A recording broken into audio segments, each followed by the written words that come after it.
아멘. 아멘. 찬양 감사합니다. 절망의 시대에는 소망의 사람들을 기다립니다. 어둠의 시대에는 빛이 필요합니다. 우리 인생은 절망이 있죠. 어둠이 있습니다. 그런데 이상한 것은 그 절망 속에 희망이 피고 어둠 속에 빛이 밝습니다.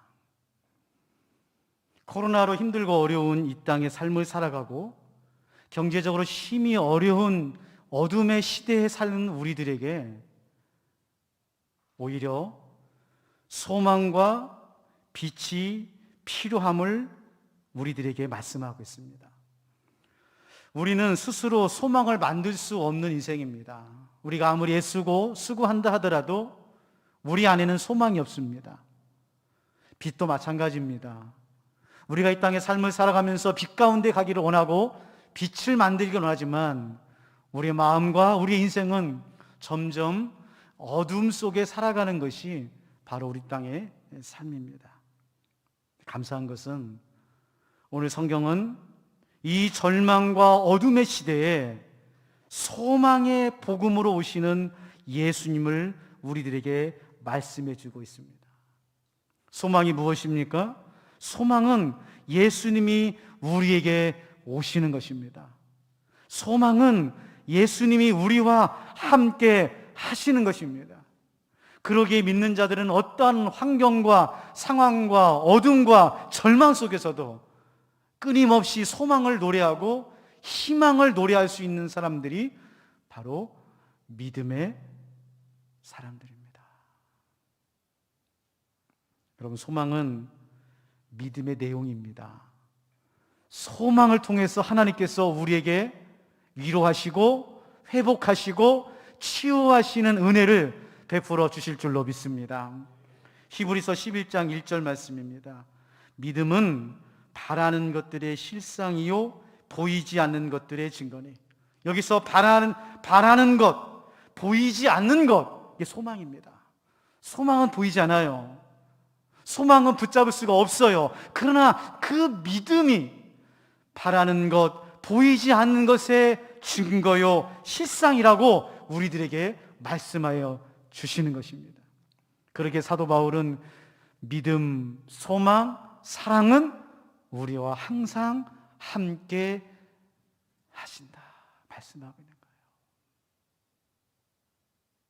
여러분, 이 깊은 절망 속에서, 어둠 속에서 우리 평화교회가 하나님의 소망과 하나님의 희망을 보여주고 나누어주는 교회가 되었으면 좋겠습니다. 이 일을 위해서 오늘부터 제3차 평화교회를 세우는 희망 목회를 시작했어요. 타이밍이 얼마나 기가 막힌지 몰라요. 하나님께서 참 절묘하세요. 오미크론 바이러스로 인하여 30만 명, 40만 명이 확진되는 이 어려움 속에서 언제 끝날지 모르는 이 절망의 한가운데서 하나님께서 우리 평화교회가 세상을 향하여 소망을 말하고 희망을 보여주는 교회가 되기를 원하시고 계시는 줄로 믿습니다. 여러분, 우리가 말하는 소망은 헛된 소망을 말하는 게 아니에요. 뇌피셜이 아닙니다. 희망 고문이 아니에요. 잘 되겠지, 시간이 지나면 좋아지겠지, 이러한 것이 아닙니다. 우리가 말하는 소망은 하나님 나라의 소망이요, 영원한 소망이요, 변하지 않는 소망이라고 하는 것입니다. 여러분, 비록 우리가 힘들지만, 비록 이 땅의 삶이 어렵지만은 이번 희망 목회를 통해서 우리에게 오시는 그 예수 그리스도, 소망 되시는 그 예수 그리스도를 만나고 경험하고 전하고 보여주는 희망 목회가 되시기를 바랍니다. 소망의 복음을 굳게 잡으라고 그랬어요. 잡는다는 것이 중요합니다. 여러분은 무엇을 잡고 있으세요? 어떤 사람은 돈을 잡고 있죠. 돈이 최고야. 돈만 있으면 뭐든지 할 수 있어. 돈을 쫓아다니고 돈을 붙잡고 있는 분이 계세요.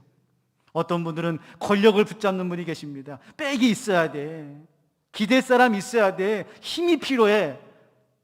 여러분, 돈이든 권력이든 세상이든 우리가 잡고 있는 것은 영원하지 않습니다. 우리가 잡고 있는 것으로 아픕니다. 우리가 잡고 있는 것으로 부인을 당하고 배신을 당할 수가 있어요. 그러나 복음의 소망만은 영원히 우리와 함께 하십니다. 적어놓으세요. 내가 복음을 붙잡으면 복음이 나를 붙잡는다. 이게 오늘 결론입니다. 복음의 소망을 두면 복음이 우리에게 소망으로 인도하는 거예요.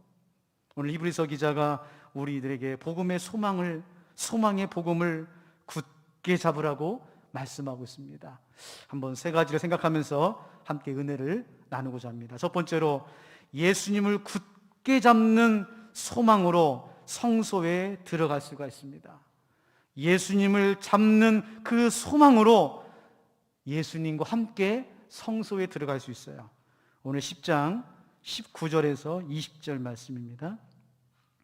그러므로 형제들아, 우리가 예수의 피를 힘입어 성소에 들어갈 담력을 얻었나니 그 길은 우리를 위하여 휘장 가운데로 열어놓으신 새로운 살길이요. 밑줄을 쳐놓으세요. 새로운 살길이요, 휘장은 곧 그의 육체니라. 히브리서 기자가 오늘 예수님에 대해서 이렇게 말합니다. 성소에 들어갈 담력을 주시고 휘장 가운데로 드러놓을 새로운 살길을 예수님을 통하여 우리에게 주셨다는 거예요. 자, 여기에 성소, 휘장이라고 하는 말이 나오는데 이건 조금 여러분께서 내기를 좀 살펴봐야 됩니다. 여러분, 하나님께서 모세에게 성막을 짓고 솔로몬을 통해서 성전을 지었을 때에 휘장을 만들어 놓으셨어요. 휘장, 경계입니다. 하나님께서 여기까지만 드러나는 거예요. 휘장 안으로는 함부로 들어갈 수가 없어요. 들어가고 싶다고 해서 들어가는 것이 아닙니다. 1년에 한 번만 하나님께서 대제사장을 통해서 그 휘장 안으로 들어올 수 있도록 정해놓으셨어요. 레위기 23장 17절에서 28절 말씀입니다. 일곱째 달 열흘날은 7월 10일입니다. 속죄일이니 너희는 성회를 열고 스스로 괴롭게 하며 여호와께 화제를 드리고 이달에는 어떤 일도 하지 말 것은 너희를 위하여 너희 하나님 여호와 앞에 속죄할 속죄일이 됨이니라. 1년에 한 번 7월 10일 대속죄일에, 그것도 대제사장만 성소 안, 휘장 안으로 들어갈 수가 있었어요. 자, 그런데요, 우리 예수님께서 휘장이 되어주셔서 이제는 아무 때나 누구나 언제든지 하나님 보좌 앞으로 나올 수 있는 생명의 길, 새로운 길, 살 길을 예수님께서 직접 친히 휘장이 되어 그 몸을 찢으심으로 이제 예수 그리스도와 함께 휘장 안으로 들어갈 수가 있게 된 것입니다. 사랑하는 성도 여러분, 우리의 힘으로, 우리의 노력으로, 우리의 의로 하나님 보좌 앞에 나아갈 수가 없지만 예수 그리스도의 새 길을 통해서 오늘 또 살아계신 하나님께 나와 예배하게 된 것이 새로운 살 길이요 소망이라는 거죠. 예수님께서 이렇게 말씀하십니다. 요한복음 14장 6절 말씀입니다. 예수께서 이르시되 내가 곧 길이요 진리요 생명이니 나로 남지 않고는 아버지께로 올 자가 없느니라. 예수님이 길이요 생명이요 진리가 되셔서 그 예수님과 함께 하나님 아버지 앞에 나아갈 수 있는 담력과 은혜의 살 길을, 새 길을 우리에게 허락하여 주신 거예요. 그게 소망입니다. 오늘 히브리서 기자는 우리들에게 두 가지를 말씀하고 있어요. 첫 번째로 예수님의 보혈의 피가 우리의 소망입니다. 예수님의 보혈의 피가 우리의 소망이에요. 새 언약이에요. 누가복음 22장 20절 말씀입니다. 저녁 먹은 후에 잔도 그와 같이 하여 이르시되 이 잔은 내 피로 세운 새 언약이니 곧 너희를 위하여 붓는 것이라. 우리 예수님께서 보혈의 피를 주시면서 이것이 새 언약, 신약이라고 말씀하고 있어요. 여러분, 옛 언약은 우리가 무엇을 지켜야만 됐어요? 율법을 지키고 계명을 지키고 무언가를 해야만 하나님 보좌 앞으로 나아갈 수 있다라고 옛 언약은 말하지만, 우리 예수님께서 새 언약, 보혈의 피를 의지함으로 누구나 언제든지 하나님 앞으로 나아갈 수 있도록 하셨다는 것입니다. 여러분, 날마다 예수님의 보혈의 피를 덧입으시기를 바랍니다. 예수 그리스도의 피를 의지하여 살아가시기를 주님의 이름으로 축원합니다. 또 한 가지는 예수님의 십자가의 소망이 우리를 새로운 피조물로 만든다는 거예요. 예수님의 십자가만이 우리를 새로운 피조물로 만드십니다. 고린도후서 5장 17절 말씀입니다. 그런즉 누구든지 그리스도 안에 있으면 새로운 피조물이라.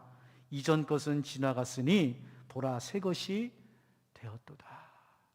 여러분, 우리 믿음은요, 새 길을 가는 것으로만 끝나면 안 됩니다. 내가 예수님을 따라서 열심히 따라가야지, 열심히 살아야지, 거기에서 멈추면 안 돼요. 성경은 우리들에게 무엇을 요구하냐면 바로 네가 새로운 피조물이 되라는 거예요. 여러분, 신앙은 모방이 아닙니다. 흉내를 내는 게 아니에요. 예배를 드리고 봉사를 하고 전도를 하고 종교적인 생활을 하는 것이 아니라 내가 새로운 피조물의 삶을 살아가는 것입니다. 이게 무슨 말이에요? 예수님께서 십자가의 길을 통해서 보혈의 피를 통해서 새 언약을 만들어 놓으셨다면 너가 이제는 작은 예수가 되어 새로운 살 길을 개척하는 인생의 삶을 살으라는 거예요.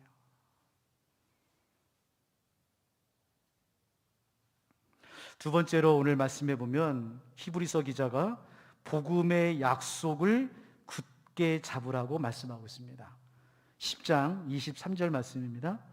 또 약속하신 이는 미쁘시니 우리가 믿는 도리의 소망을 움직이지 말며 굳게 잡고. 히브리서 기자가 보면은 히브리서에 보면 하나님께서 우리에게 주신 가장 최고의 선물, 산 소망이 뭐냐? 예수님이십니다. 예수님. 히브리서 4장 14절 말씀입니다.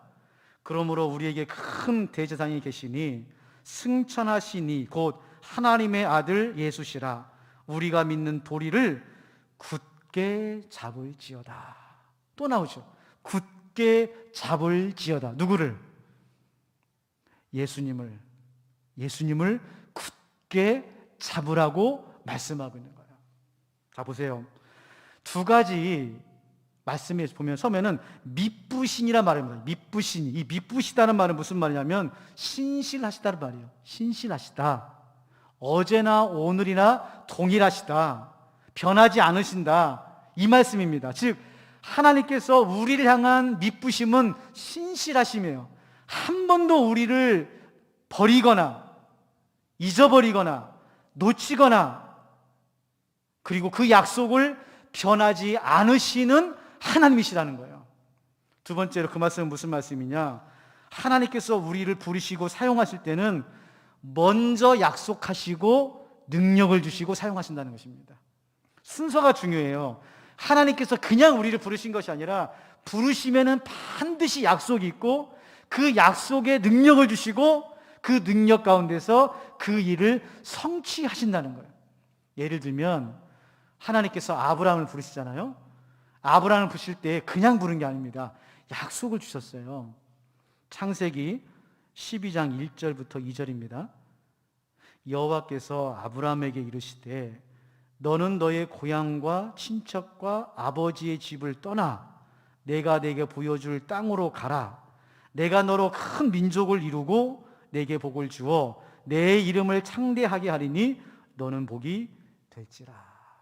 무슨 말입니까? 하나님께서 아브라함을 부르실 때 그냥 가라, 그게 아닙니다.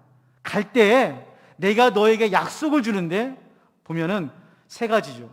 너로 큰 민족을 이루고 내 이름을 창대케 하고 너는 복이 될지라. 여러분, 아브라함의 인생에 얼마나 힘들었습니까? 긴 시간 동안 어려움 속에 있을 때마다 아브라함이 기억한 건 뭘까요? 창세기 12장 1절, 2절, 3절 말씀이에요. 아, 하나님께서 나에게 약속해 주셨지. 하나님께서 나의 약속의 말씀을 통해서 인도하고 계시지. 이러한 하나님의 약속의 말씀을 굳게 잡고 아브라함은 아브라함이 되는 은혜를 받은 것입니다. 사랑하는 성도 여러분, 여러분의 인생에도 소망 가운데 약속의 말씀을 받으시기를 바랍니다. 나에게 주신 약속의 말씀이 있어요. 사명의 말씀, 섬김의 말씀, 소망의 말씀을 붙잡고 나아갈 때에 하나님께서 우리를 끝까지 소망의 복음으로 우리를 인도해 주십니다. 두 번째로는 간절한 마음으로 굳게 잡으셔야 돼요. 잡았다가 놓으면 안 됩니다. 잡는 둥 마는 둥 하면 안 돼요. 이왕에 잡은 거 간절한 마음으로 끝까지 붙잡으시기를 주님의 이름으로 축복합니다. 예수님 붙잡았으면, 믿음 붙잡았으면, 우리 평화교회 붙잡았으면 어떤 상황과 어려움 속에서도 이 손 놓치지 마십시오. 좋을 때, 잘 될 때, 뭔가 이루어질 때는 꽉 붙잡고 계시다가 힘들고 어렵고 안 되고 시험 당하면 팍 놔버리고.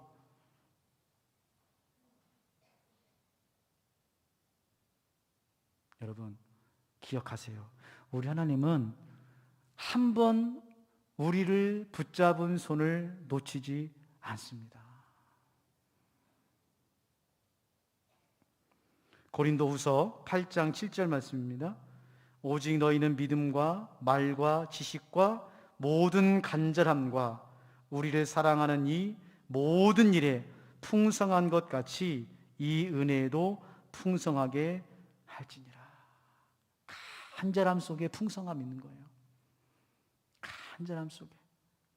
여러분, 우리가 하나님을 사랑하고 정말 소망의 복음을 굳게 잡기 위해서는 우리의 마음과 힘과 뜻을 다해서 간절한 마음으로 하나님 앞에 나아가서 기도하시고 붙잡으시고 신앙의 여정을 가시기를 바랍니다. 예레미야 33장 3절 말씀입니다. 너는 내게 부르짖으라. 내가 내게 응답하겠고 내가 알지 못하는 크고 은밀한 일을 내게 보이리라. 우리 하나님께서 간절히 부르짖는 사람들에게 하나님께서 은밀한 일을 보여주십니다. 마지막 세 번째로, 그날이 가까울수록 서로의 마음을 굳게 잡아주시기를 바랍니다. 절망 가운데서, 어둠 가운데서 하나님의 복음, 소망의 복음을 굳게 잡은 것처럼 서로를 굳게 잡아주시는 평화교회가 되었으면 좋겠어요. 우리 같이 한번 24절, 25절 말씀 읽어볼까요? 10장 24절, 25절 말씀입니다. 시작. 서로 돌아보라. 사랑과 선행을 격리하며 모이기를 피하는 어떤 사람들의 습관과 같이 하지 말고 오직 권하여 그날까지 가까움을 볼수록 더욱 그리하자. 여러분, 하나님께서 우리에게 원하시는 것은 소망의 복음만 붙잡으라는 것이 아니에요. 한 손에는 소망의 복음을 굳게 잡고 다른 손에는 절망 가운데서 어둠 가운데 빠져 있는 가족들, 이웃들, 성도들을 굳게 잡아주셔야 됩니다. 나 하나 잘 먹고 잘 살자고, 내 인생 가운데 소망의 복음을 붙잡자고 한쪽만 붙잡는 것이 아니라 이 손은 소망의 복음을 잡으시고 다른 손은 절망 가운데 빠져 있는 이웃과 성도들을 굳게 잡으시기를 바랍니다. 여러분, 우리 주변에 얼마나 위로받고 싶은 분들이 많아요. 사고나 질병이나 여러 가지 재정적인 문제로 절망과 고통 속에 있는 분들이 너무나 많습니다. 헛된 소망과 희망 속에 살아가는 사람들이 얼마나 많은지 몰라요. 여러분, 우리가 그 사람들에게 이웃이 되어주고 위로자가 되어주고 소망의 복음을 전해주는 자가 되셔야 돼요. 우리 예수님께서 최고의 계명을 이렇게 말씀했습니다. 마태복음 22장 37절에서 40절 말씀에 예수께서 이르시되 내 마음을 다하고 목숨을 다하고 뜻을 다하여 주 너희 하나님을 사랑하라 하셨으니 이것이 크고 첫째 되는 계명이요 둘째도 이와 같으니 내 이웃을 내 자신같이 사랑하라 하셨으니 이 두 계명이 온 율법과 선지자의 강령이라. 하나님을 사랑하듯이 내 이웃을 사랑해라. 여러분 주변을 보세요. 여러분에게 손을 내미시는 분이 계십니다. 손 한번 꼭 잡아주면 그 인생의 절망에서 건짐 받을 사람들이 많아요. 문제 때문에, 어려움 때문에 인생이 절망하는 것이 아니라 희망이 없기 때문에 절망하는 것이거든요. 여러분, 그 희망을 누가 줘야 됩니까? 소망의 복음을 굳게 잡고 있는 우리들이 줘야죠. 그게 우리의 사명입니다. 오늘부터 평화교회를 세우는 희망 목회를 하는 이유도 단순히 우리 평화교회가 소망의 복음을 굳게 잡고 부흥합시다, 그게 아니에요. 우리 평화교회가 먼저 소망의 복음을 굳게 잡고, 그리고 난 다음에 이곳 원흥, 삼성, 창릉 지역에 있는 또 우리의 친구와 이웃들에게, 가족들에게 이 소망의 복음을 전해줘야 될 사명이 있는 거죠. 그 일을 위해서 오늘부터 한 달 동안 우리가 마음을 쓰고 애쓰고 기도하고 금식하고 희망과 소망을 붙잡는 거예요. 바울 사도가 로마에 있는 성도들에게 서로 굳게 잡으라고 하면서 이렇게 말씀을 전합니다.